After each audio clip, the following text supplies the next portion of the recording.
नमस्कार मित्रों, आपके अपने YouTube चैनल में आप सभी का एक बार फिर से मैं स्वागत करता हूं। आज मैं बताने वाला हूं कि यूपीएसआई का एग्जाम डेट कब हो सकता है। साथ साथ मैं मेल कैंडिडेट और फीमेल कैंडिडेट के बारे में पूरी जानकारी देने वाला हूं, जैसे कि हाइट क्या रहने वाली है, चेस्ट कितना मापा जाएगा और इसके साथ साथ रनिंग क्या होगी और न्यूनतम वेट कितना होना चाहिए। तो न्यूनतम वेट चाहे वो महिला का हो चाहे पुरुष का हो, हम दोनों का बताने वाले हैं। तो वीडियो में आपको लास्ट तक बने रहना है। और मित्रों, अगर आप हमारे चैनल पर नए हैं तो अगर हमारा वीडियो आपको अच्छा लगेगा तो एक लाइक आप जरूर करिएगा।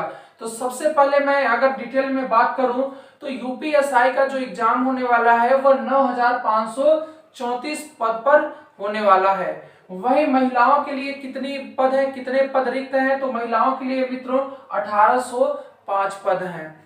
वही जो एग्जाम होने वाला है इसका फॉर्म अप्लाई डेट क्या होगी? तो इसका अप्लाई फॉर्म होगा 1 अप्रैल से 30 अप्रैल तक होने वाला है। 1 अप्रैल से फॉर्म भरा जाएगा और रात्रि के 12 बजे तक 30 अप्रैल तक फॉर्म भरा जाएगा। वहीं अगर मैं थोड़ा सा बात करूं ईडब्ल्यूएस वालों के लिए, तो ईडब्ल्यूएस वालों के लिए मित्रों 10% का यहाँ पे आरक्षण है। 10% का आरक्षण है। तो जो अगर आर्थिक रूप से कमजोर जनरल कैटेगरी से बिलोंग करते हैं उनको अपना ईडब्ल्यूएस बनवा लेना चाहिए। और ईडब्ल्यूएस का जो अंतिम मतलब होता है वह 31 मार्च अंतिम हो जाता है और 1 अप्रैल से चालू होता है वित्तीय वर्ष। तो आपको 1 अप्रैल के बाद का ही बनवाना है या तो मित्रों आप 31 मार्च के पहले का बनवा सकते हैं। तो 31 मार्च का पहले का बनवाएंगे तो आपका वो वित्तीय के रूप में खत्म हो जाएगा 31 मार्च को। आपको 1 अप्रैल से ही फिर से नया बनवाना पड़ेगा। तो आपको ईडब्ल्यूएस 1 अप्रैल के बाद बनवा कर, और अगर आपके पास ईडब्ल्यूएस की आप रखते हैं रहता तो आपको ईडब्ल्यूएस बनवा लेना चाहिए।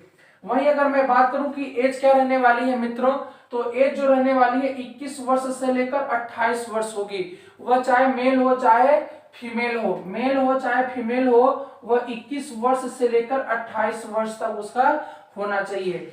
वहीं अगर मैं बात करूं OBC SC ST, OBC SC और एसटी के लिए 5 वर्ष का अतिरिक्त छूट दिया गया है। मतलब एससी एसटी ओबीसी 33 वर्ष के हो सकते हैं। और ये जो काउंट होगी डेट वह 1 जुलाई 1993 से 1 जुलाई 1993 के पहले उसका जन्म ना हुआ हो और 1 जुलाई 2000 के बाद में उसका जन्म ना हुआ हो। यह 1 जुलाई 1993 के पहले का ना हो और 1 जुलाई 2020 के बाद का ना हो। वही मैं थोड़ा सा हाइट के बारे में बात कर लेता हूं मित्रों। हाइट की अगर मैं बात करूं तो हाइट जो होगी वह जनरल ओबीसी और एससी के लिए जो हाइट होगी वह 168 सेंटीमीटर होना चाहिए, 168 सेंटीमीटर। वहीं एसटी वालों के लिए जो एसटी कैटेगरी से बिलोंग करते हैं हमारे भाई बहन, उनके लिए 160 सेंटीमीटर ही हाइट होनी चाहिए। ये था मित्रों हाइट के लिए। वहीं अगर मैं बात करूं थोड़ा सा फीमेल के लिए, तो फीमेल कैटेगरी से जो बिलोंग करती हैं महिलाएं हैं, महिलाओं के लिए अगर वह जनरल ओबीसी एससी से बिलोंग करती हैं तो उनका न्यूनतम जो हाइट होनी चाहिए वह 152 सेंटीमीटर होनी चाहिए। और जो एसटी की महिलाएं हैं उनके लिए न्यूनतम 147 सेंटीमीटर होना चाहिए। उनका जो हाइट होनी चाहिए वह न्यूनतम 147 सेंटीमीटर होनी चाहिए। अब मैं बात करूं थोड़ा सा रनिंग के बारे में कि कितना रनिंग होगी, चाहे वो मेल कैटेगरी से बिलोंग करते हैं चाहे वो फीमेल कैटेगरी से बिलोंग करते हैं।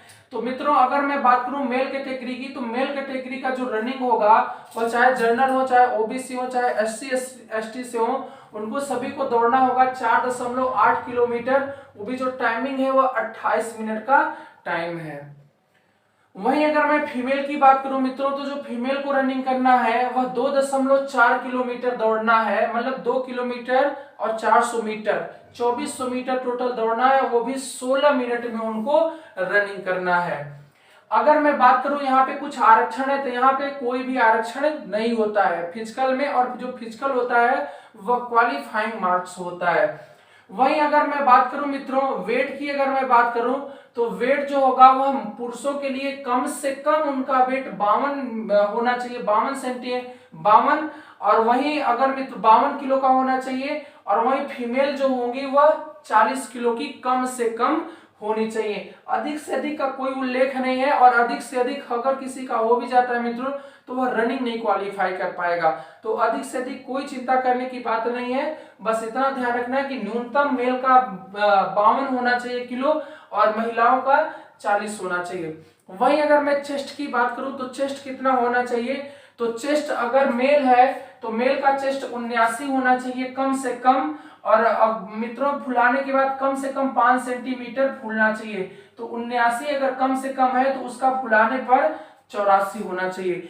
ज्यादा हो सकता है 79 से, किंतु 79 से कम नहीं होना चाहिए। और हाँ ध्यान रहे, फुलाने के बाद कम से कम 5 सेंटीमीटर सीना फूलना चाहिए। और इसमें जो है चेस्ट में वह चाहे जर्नल से बिलोंग करते हो, चाहे ओबीसी, चाहे एससी, चाहे एसटी, इसमें भी कोई छूट नहीं दी गई है। बस इतना ध्यान रखना कि फुलाने के बाद 5 सेंटीमीटर फूलना चाहिए। वही महिलाओं का चेस्ट के बारे में कुछ भी फिजिकल नहीं होता है, उनका केवल रनिंग होता है और उनका वेट नापा जाता है। तो महिलाओं का एक बार फिर से मैं रिपीट कर दूं, महिलाओं के लिए 2.4 किलोमीटर दौड़ना होता है, वह 16 मिनट में दौड़ना होता है। मित्रों बात आती है कि ये तो सब था, जल्दी जल्दी हमने डिटेल में आपको बता दिया और आपको पता भी होगा, किंतु जो इसका एग्जाम होगा वह कब होगा, तो यही सबसे बड़ा समस्या बना हुआ है। तो इसका जो एग्जाम होगा मित्रों, अगर सब चीज सही सलामत रही तो जून लास्ट, अर्थात मैं बात करूं जुलाई से इसका एग्जाम होना स्टार्ट हो जाएगा। किंतु कहीं ना कहीं एक शक पैदा होता है कि जितने भी एग्जाम इस टाइम होने वाले थे, खासतौर एमपी से जैसे कि कुछ एग्जाम होने वाले थे, उनको यह कह के पोस्टपोन कर दिया गया कि कोरोना के कारण कुछ दिक्कतें हो रही है, जिसके कारण इस परीक्षा को स्थगित की जा रही है। तो वही चीज यहाँ यूपी में भी फिर से नया कोरोना की लहर आ रही है, तो हो सकता है कि इसको आगे बढ़ा दिया जा सकता है, किंतु ऐसा हमें मानकर नहीं चलना है। हमें यही मानकर चलना है कि जून लास्ट अर्थात जुलाई से एग्जाम ये स्टार्ट हो जाएगा। तो जुलाई के लिए एकदम 101% रेडी रहना है मित्रों, जितना ज्यादा हो सके उतना ज्यादा अपना 100% देना होगा। और आज से लगभग 3 महीने के बाद इसका एग्जाम होना है, केवल आपके पास 90 दिन बचा है। तो 90 दिन की आपको अच्छी सी रणनीति बनानी होगी। और साथ साथ सिलेबस और कट ऑफ के बारे में हमने पहले ही अपने इस चैनल पर वीडियो अपलोड कर चुका है, अगर आपने नहीं देखा है तो जाकर आप देख सकते हैं। और मित्रों अगर हमारे चैनल पर आप नए हैं तो जरूर लाइक करें, सब्सक्राइब करें और शेयर करें। धन्यवाद, थैंक यू सो मच।